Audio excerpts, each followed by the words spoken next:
I am here with Bill Salus by Skype. I appreciate, Bill, your willingness to come and join us with so much happening in the land of Israel. I mean, you and I have done lots of interviews over the years now, and it seems that things are absolutely heating up.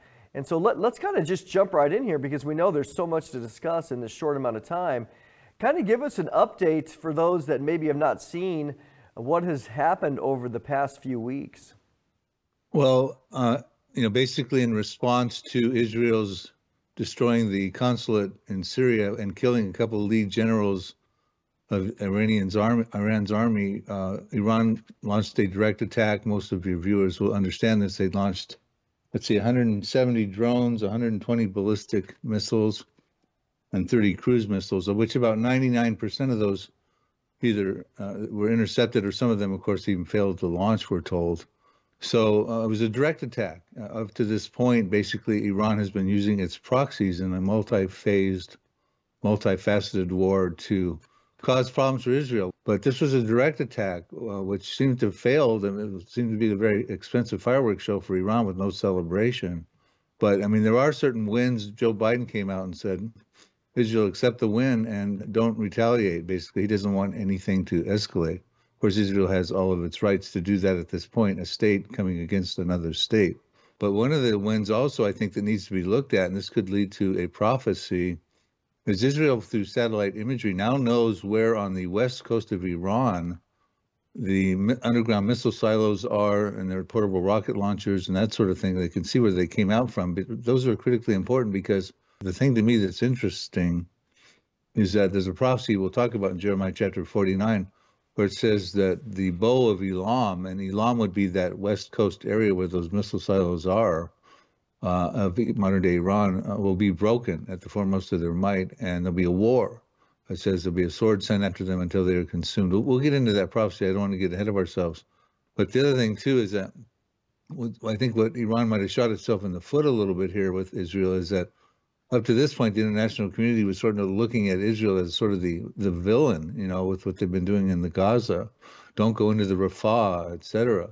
But also temporarily, at least, now they become the victim. What's interesting to me is that if you put this in scale, if you look at the distance between the west coast of Iran, that Elam territory, ancient Elam, and Israel, you got about the same distance between New Orleans going to New Jersey. Now, I use this analogy because New Jersey is about the size of Israel.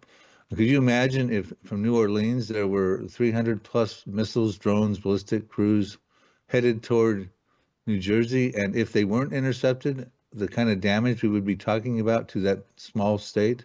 That was the potential for damage for Israel as well. But unfortunately, we saw the interceptions happen.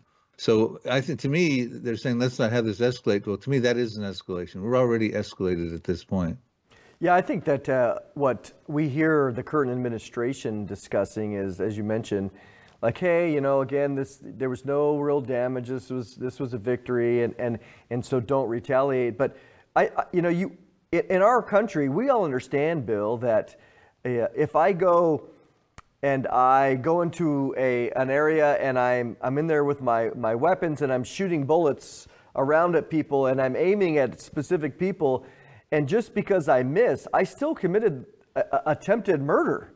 Okay, people go to jail for attempted murder, and we have over 300, like you mentioned, missiles, drones, etc., ballistic and cruise and others, over 300 attempts of murder here, which could have caused, if they would have landed, thousands of deaths, indiscriminate around in the north and the south. So I think people need to realize that this was an absolute serious escalation. It just happened to be, again, God's blessing. But what do you think as well on this? We know that Iran has a lot of missiles. Do you think this was, of course they intended harm, but do you think this was, again, you mentioned the depletion of Israel's defenses with David Sling and Arrow and Iron Dome. Do you also think this was a test to see how good Israel was? Well, I do. I mean, I think there's multiple things. I think they had to sort of save face with respects to that embassy destruction of Israel, taking out their lead general per se. I also think it was a test because, they are getting ready.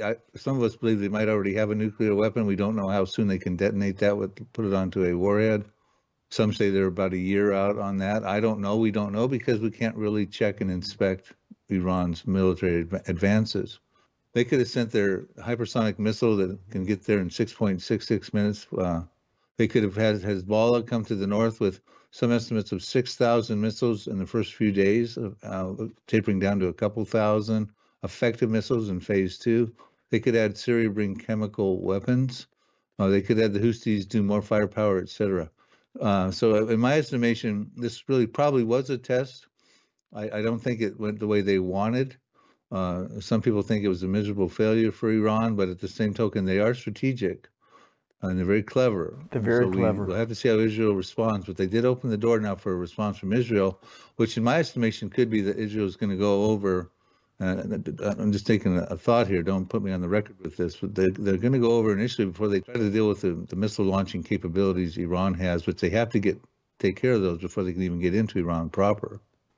Talk about God's divine protection here. Obviously, as you mentioned, they had the support of other countries, but God's sovereignty and his protection of his people involves human mediums in that regard. So talk a little bit about what we'd expect, how in many ways we're not surprised of God's protection here. I like the shift, Mondo. We'll let the political pundits and military analysts figure out where this is all going. Mm-hmm. Stepping back from the forest, looking at the trees, what is God's perspective of this? God, we're told in Ezekiel 39, verse 7, after that massive scenario where in Ezekiel 38, Russia brings Iran and Turkey and a coalition of 9 populations to invade Israel for plunder and booty in the last days. And God stops that supernaturally with fire and brimstone and flooding rains and hailstone. It's a biblical epic disaster, supernaturally defeating this coalition of Russia's. Most of your viewers are familiar with it. But we're told the reason for that is Ezekiel 39:7. He says, I will make my holy name known in the midst of my people Israel. They shall not profane it anymore, and the nation shall know I'm the Lord, the Holy One in Israel. That's coming. I don't think it's quite ready to happen yet, but that's coming. So until that happens, God has to put divine protection over Israel. And we see one observation hit me immediately, seeing that 99% of these missiles were intercepted or failed to launch per se, is God's protection is over Israel. We saw this in 1948 in that ambush war of independence. We saw it in the Six-Day War of 1967, the Yom Kippur War of 1973. We're going to see it again in Zechariah 12, verse 4, when Zechariah 12:2 talks about Jerusalem will become a cup of trembling to the surrounding peoples. A lot of people say that's to the world at large. No, that's to the surrounding peoples, those enemies around Israel. Zechariah 12:2 says that these surrounding peoples will try to lay siege on Judah and Jerusalem. That's when it becomes a cup of trembling. God says, I will make it a cup of trembling. And then he says, I will strike every horse with confusion. The soldiers, I will strike the riders with madness. I will open my eyes on the house of Judah, and I will strike every horse with blindness. And I get into a whole talk about what that would mean in modern day vernacular, but divine intervention. Then we talk about Ezekiel 38, which we brought out. God stops that supernaturally. Mm-hmm. So we have divine protection from 1948 all the way until God makes his holy name known in the midst of his people Israel in Ezekiel 39. But when that hedge of protection goes down is when the scornful rulers of Israel in Isaiah 28 verses 14, we're told they're scornful rulers of Jerusalem.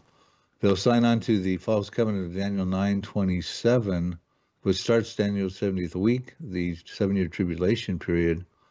And Isaiah 28 verses 15 says, you signed a covenant with death and an agreement with Sheol. And so basically when that happens, God's hedge of protection will go off in my estimation. The amazing thing about all this is that we don't have to be confused. God has given us a lot of information in his word. And again, this particular altercation that is happening right now in the Middle East, again, we don't know exactly where that's going to go when Israel responds and what the response. But God has given us not a detailed play-by-play every year, but he has given us some good truths that are happening, some big items that we wouldn't want to miss. And Bill, One of these is Jeremiah 49, and you have written a lot about that, certainly in your works. And so kind of give us a rundown of what you see happening in Jeremiah 49, which, again, we could anticipate happening in the near future here. Yeah, it's interesting. This is a vast, in my estimation, a vastly overlooked prophecy written by Jeremiah about 2,600 years ago. Jeremiah chapter 49, verses 34 through 39. And it deals with Iran. You know, Iran, if you look at a modern day map of Iran, you have Persia, which is about 2/3 of Iran. But on the west coast, hugging the Persian Gulf, you have ancient territory of Elam. And these territories were always separated geographically by the Zagros Mountains. And Jeremiah writes about Elam, but his contemporary Ezekiel, in Ezekiel 38, verse 5, writes about Persia. So we have two distinctly different prophecies. And I wrote a book on this called The Nuclear Showdown in Iran, Revealing the Ancient Prophecy of Elam. And I also cover it in my latest book called The Future War Prophecies, and show the distinctions between these two prophecies. Basically, the details of Jeremiah 49, verses 34 through 39, in my estimation, are coming at us right now. There's going to be a disaster over there. The Lord is going to be fiercely angry with Iran, etc. So I'd like to get into the details of that with you. We can do it relatively quickly also, Mondo. You know, before you do, because I think this is interesting, you know, we have a lot of, you know, we interview a lot of prophecy teachers, and we interact with a lot of different people today in our conferences and other things. And there are those, and there's room for loving disagreement as we look at some of these things. But there are those that say that, you know, Jeremiah 49 has been fulfilled in the past, nothing to see here. It was either fulfilled by Nebuchadnezzar or Alexander the Great. You know, right there, I mean, kind of give us an answer to why you see that as not being accurate. Oh, yeah, absolutely. That's a really great question. I do believe this is a prophecy that could happen very soon, maybe even next on the calendar. So let's address that. You know, it's extremely interesting that in Jeremiah chapter 49, verses 35 through 36, and I invite your viewers to have their Bibles open as they hear this segment so they see what it's saying in those verses. But there's no historical sources that show Nebuchadnezzar II, it would be at that time, in the 6th century, or Alexander the Great and the Greek armies in the 3rd century, that caused a disaster that resulted in the Elamites, the indigenous population, being scattered to the countries around the world at that time. And that's what's called for in the prophecy, a worldwide dispersion. There's no historical evidence of that with Nebuchadnezzar II or Alexander. In addition, there's no historical evidence that Nebuchadnezzar's armies or Alexander the Great's armies and government officials in Jeremiah 49, verses 38, that they were killing the kings and the princes, which is what is called for there, the leaders. If the complete destruction of Elam does not have to seem been fulfilled in the history, then why can't it be fulfilled in the future? And it says in Jeremiah 49, verses 39, that this will happen in the latter days. And most all commentaries would say, hey, that particular verse does happen in the end times. It's the same Hebrew words as in Ezekiel 38 that talks about the last days. Now, it's interesting because I cover this in my Future War Prophecies book about this historical research and why there's no evidence of these things. A colleague of ours, Dr. Mark Hitchcock, had advocated that it happened during the time of Nebuchadnezzar. But after a volley of emails back and forth, even Mark Hitchcock even recognizes now that it could not have happened historically. So I do think it's important to get the details out in front of your viewers of what I believe is about to happen because of what Iran's doing right now. They're fiercely angering the Lord. That's what's called for in the prophecy. It says, I will be fiercely angry and I will bring about a disaster in Iran because of my fierce anger. I will break the bow of Elam, that's their missile launching capabilities, at the foremost of their might. It says, among the disaster, there will be a worldwide scattering. The disaster will probably lead to a humanitarian crisis. There seems to be segments here that we might look at here. It says, first of all, I'll break the bow of Elam. The Lord's upset. The bow of Elam, the missile launching capabilities will be hit at the foremost of their might. And then it says, I will consume Iran with the sword, and they will be dismayed before their enemies, meaning Iran will have to have a menu of enemies at the time. And look what they've got now. A coalition came together against Iran at this point during their missile interceptions, that invasion recently. So they'll consume them with the sword. It sounds like there might be a ground invasion after the missile launching capabilities are taken out. And then ultimately that leads to a disaster which causes a worldwide dispersion, a humanitarian crisis. I'm breaking this up because I'm pretty familiar with the prophecy. I could be wrong, but basically it says that that will happen. A broken bow, a disaster, a military confrontation, because consumed by the sword, biblically the sword would be usually referencing a military conquest or invasion. But clearly there's a dispersion we're told about, a worldwide dispersion. It says there'll be no nations, plural. If the Elamites do not go, the Iranians of that area will be affected. They will disperse. So Jeremiah 49 verse 39 says that, but in the latter days I will restore the fortunes of Elam, meaning ultimately in the Messianic kingdom, there will be Iranians sent back into that area, those who survive through the tribulation and become believers, sheep Gentiles of Matthew 25. They will ultimately go back there, but I'm watching for that prophecy very closely. I think that could be next and could lead to the destruction of Damascus, Isaiah 17, because that's a proxy of Iran. It could lead to Psalm 83 also, because other countries, Arab countries around Israel are involved in Psalm 83, like Hezbollah are up in Lebanon, of course, Hamas in the Philistia area, ancient Philistia. So a lot of things in play right now, Mondo. So, Bill, you know, as we look, what is Iran's purpose here in the sense of getting rid of Israel, wiping them off the map? You know, what's their greater purpose? Hypothetically, let's say that they did, which we know they won't. But are they looking to be like the center of Islam? I mean, what's their goal here? Well, I think that's their ultimate goal is, as they've been spreading their hegemony throughout the Middle East, they want to establish the next caliphate, and they want it to be a Shiite caliphate, and they want to be the king of the hill, per se, of Islam. I think one of the avenues they're believing they'll gain favor in doing that is banning the Palestinian plight. We want to do what none of the Arab countries were able to do in the past. And remember, Iran is not Arab, they're primarily Persian and Elamite. We want to wipe Israel off the map. We want to give the Palestinians a state, and we've spread our hegemony through Hezbollah, our proxies in Syria, Hamas, etc. We've been making great strides in that direction. So ultimately, they figure if they can wipe Israel off the map and have all the nuclear power they're trying to get and all the control over the countries and proxies, they ultimately will then be the king of the hill in Islam. Yeah, I think that's the amazing thing is, and I think we also know that they are looking forward to trying to bring in their version of Armageddon and to have the return of the Mahdi, their messianic figure. You know, one of the things that was interesting over this last episode that we saw was, you know, Jordan exists as a country between Israel and Iraq and even Iran, and yet Jordan participated in some of the, it seems that some of the shooting down of these missiles. Talk about how that's a little bit strange, as we know, in comparison with the prophecies of the country of Jordan, Amman, etc.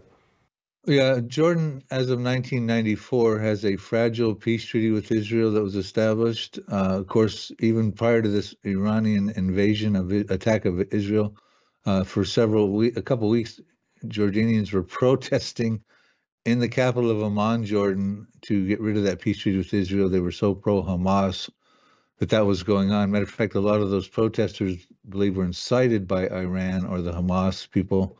I remember about 60% of Jordan is Palestinian per se. Even today, after we see in the news that those protesters are feeling betrayed, like missiles, headlines would come like you're shooting down missiles on your civilians. So basically, ultimately, the prophecies clearly talk about Jordan being involved in Psalm 83 and other prophecies under the banner of their ancient names, Ammon, Moab, and Edom. I don't have time to get into all that, other than I will tell you the prophecies to look at are in Zephaniah 2, verses 8 through 9. It talks about, I've heard the reproach of Moab, that's central Jordan.